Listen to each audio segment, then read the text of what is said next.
Здравствуйте, это новости на канале Якутия-24. В студии Влад Давыдов. Смотрите в выпуске. Ко дню добровольца Айсен Николаев наградил волонтеров, помогающих в борьбе с коронавирусом. Их ряды продолжают пополняться. Восстановление поголовья. В Сюльдюкаре Мирнинского района займутся содержанием коров якутской породы. Игры Дыгына. Завершается первый соревновательный день состязания многоборцев в Якутии. Завтра продолжение. Трансляция на НВК Саха.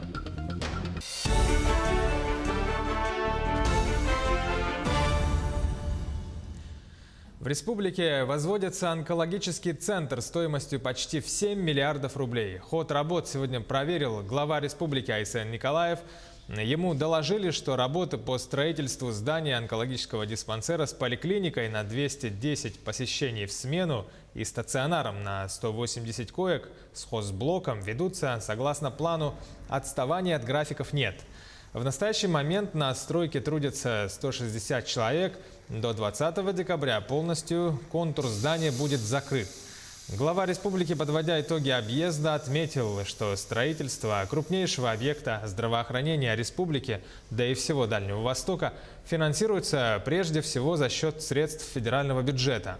Общая площадь объекта составляет свыше 25 тысяч квадратных метров. Айсен Николаев отметил, что оборудование должно быть там самым современным. Стройка ведется за счет федеральных средств в первую очередь, так. Ну и мы видим, что освоение идет хорошо. Работы этого года практически все уже выполнены.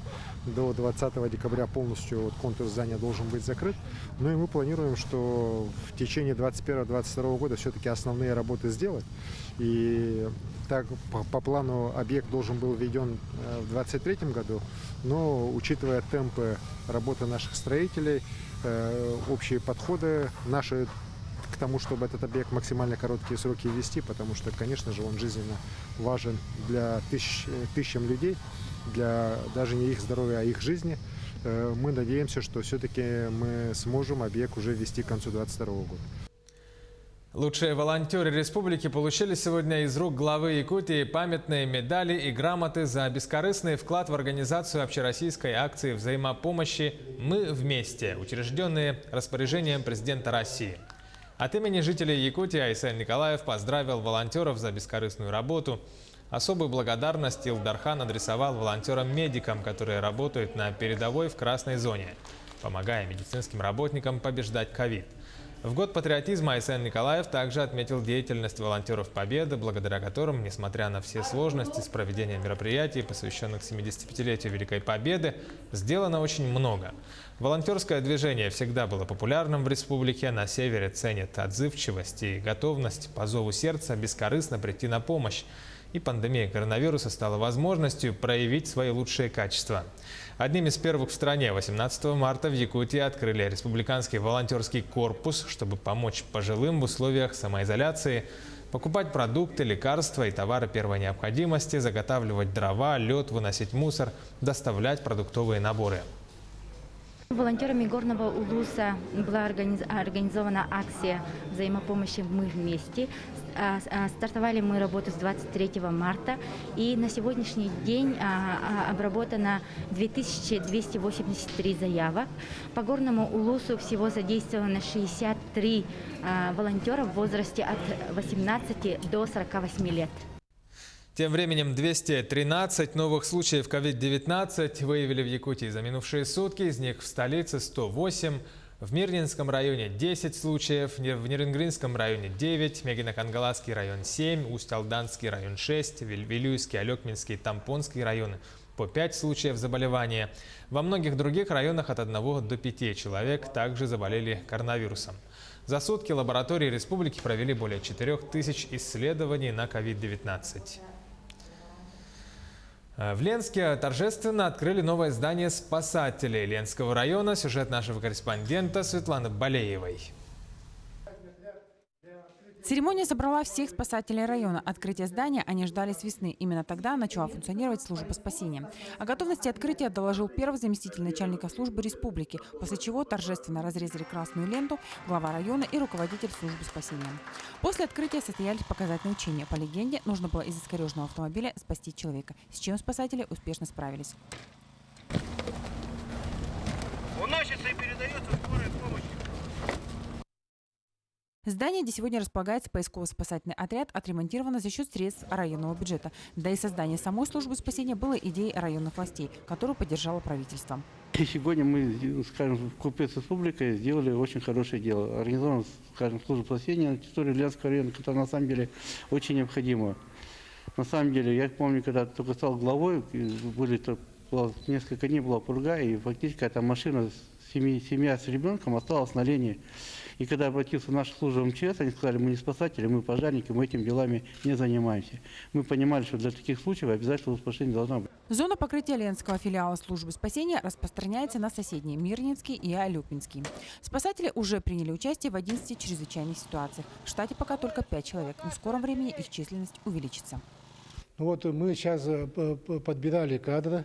Сейчас в данное время они проходят обучение по программе первоначальное обучение спасателей. После прохождения обучения, это вот в течение месяца, да, мы принимаем экзамены, зачеты по физической подготовке, по теории и практике спасательного дела. Сегодня, по словам руководителя поисково-спасательного отряда Александра Саморцева, планы большие. Повышать квалификацию, увеличивать штатную численность и оснастить службу необходимой техникой. Светлана Балеева, Денис Семенов, Ленск. Необычный сквер благодарности в сентябре этого года был открыт на участке Харатумул в Эмяконском районе. Сквер под названием «Охотник и зайцы» семья Сивцевых построила за собственные средства. Собрали деньги в Якутске, закупили стройматериалы. Вся скульптура выполнена из бетона. Автором проекта был Семен Сивцев. И в год 75-летия Великой Победы сквер был торжественно открыт. Смысл в том, что здесь во время Великой Отечественной войны эмяконцев спас от голода наша природа, матушка, это зайцы. Во время войны здесь как раз зайцев очень много стало. И наши деды тоже очень много зайцев добывали и мясо раздавали местным населению. Так и остались, спастись от голода, от голодной смерти. Сельдюкары Мирнинского района займутся содержанием коров якутской породы. Для этого в селе уже построили коровник. Он стал отделением генофондного казенного предприятия «Якутский скот», сотрудник которого работает над восстановлением поголовья. На месте побывала съемочная группа наших коллег. Этот теленок один из первых, родившихся в новом коровнике. Наслаждается малыш маминой заботой и даже не подозревает, его порода якутская коренная – настоящий эксклюзив. Они готовы к суровым северным условиям. Животные низкие в холке, плотные. А вымя у них небольшое, покрытое густой шерстью, что защищает зимой от мороза, а летом от насекомых. Мясо у якутских коров мраморное, а молоко жирное – 7–8%. Сегодня в республике таких коров всего 2000 особей, и теперь у автохтонной породы появился шанс на возрождение. В прошлом году в Якутии создали генофондное казенное предприятие «Якутский скот». Основная его задача – сохранение вида. С прошлого года по программе «Якутский скот» коровники открыли в 7 районах республики. Сегодня в Сельдюкарском отделении 140 голов, а планируют вырастить до 200 дойных. Новый коровник в Сельдюкаре – важное событие для всей республики. На открытии председатель якутского правительства, министр сельского хозяйства республики, местные жители. Из них 20 человек будут здесь работать. Тамара Николаева – ветеринар с 30-летним стажем. За каждой коровой ухаживает, как за родной. До этого женщина 10 лет была на заслуженной пенсии, но от работы в новом коровнике отказаться не смогла. Для нас это огромное событие, радость. Это очень хороший коровник. Раньше не было таких коровников. Условия совсем другие. Это мой 3-й новый коровник, поэтому я знаю, о чем я говорю. Благодаря предприятию «Якутский скот» со временем будет производиться и местная натуральная продукция. Один из основных планов – это переработка здесь собственной продукции, молока, кефира, масла. На перспективу тоже планируем село Тастак Намскалуса и село Сельдюкар Мирнинского района построить такие мобильные цехи по переработке. Однако сегодня главной задачей являются не гастрономические изыски, а вопрос сохранения и прироста эксклюзивного поголовья. У якутской коровы есть все возможности стать еще одним брендом республики, как «Алмазы», «Полюс холода» и «Эпос Олонхо». Анна Винокурова, Роман Ларин, телеканал «Алмазный край». В Якутске завершается первый соревновательный день игр Дыгына, турнира по национальным видам спорта. Все проходит без зрителей в спорткомплексе «Триумф». НВК «Саха» ведет прямую трансляцию. На месте событий сегодня работала наш корреспондент Саргалана Неустроева. Действительно, проведение турнира в этом году было под угрозой, но традиционно он проходит во время СЭХа летом под открытым небом. Но в этом году он впервые проводится здесь, на арене «Триумфа» зимой. К сожалению, увидеть воочию турнир у зрителей не получится из соображений безопасности, а посмотреть прямую трансляцию можно на каналах НВК «Саха» и «Мамонт». В этом году на участие в турнире было заявлено 14 атлетов, однако, к сожалению, Петр Старостин, чемпион турнира 2014 года, отказался от участия из-за травмы. Таким образом, в этом году за звание сильнейшего поборются 13 атлетов из разных районов республики. Сегодня у них проходят соревнования по таким видам спорта, как якутские традиционные прыжки, масс-рестлинг и якутская вертушка. Завтра же состоятся соревнования по стрельбе из лука, борьбе хапсагай, бег и перетаскивание камня. Победитель получит 1 миллион рублей. Ну, а о том, что чувствуют спортсмены и о чем они говорят, нам рассказал один из организаторов турнира. Ну, конечно, эмоционального подъема спортсмена, для настроя это присутствие зрителей, болельщиков, ихняя поддержка очень нужна. Но спортсмены все это понимают.